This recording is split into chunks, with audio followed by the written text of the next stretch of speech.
नमस्कार साथीहरू, बाबुराम सोती च्यानलमा हजुरहरूलाई स्वागत छ। साथीहरू, आज हामी राम शाह पथ काठमाडौँमा छौँ।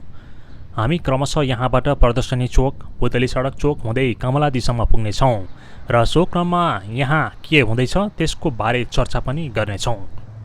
हामीलाई थाहा नै छ साथीहरू, लकडाउनका अवधिमा अर्थात् लगभग 4 महिना अघि यस खण्डको ढल निर्माणको काम भएको थियो।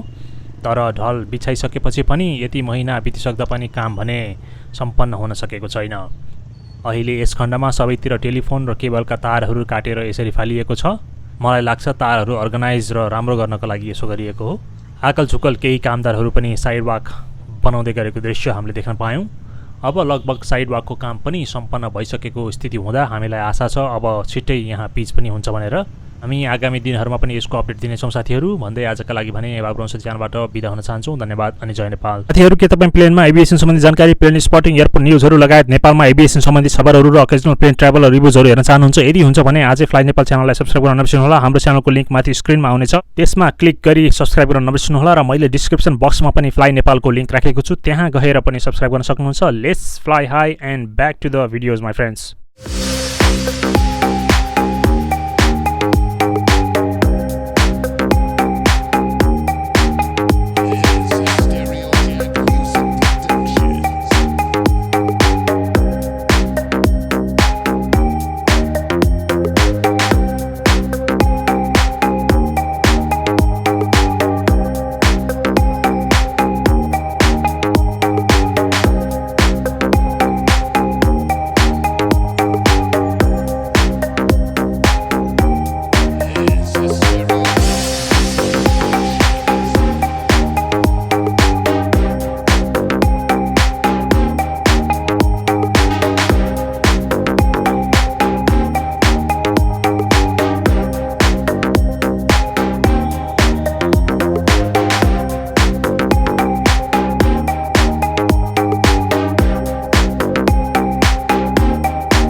Production.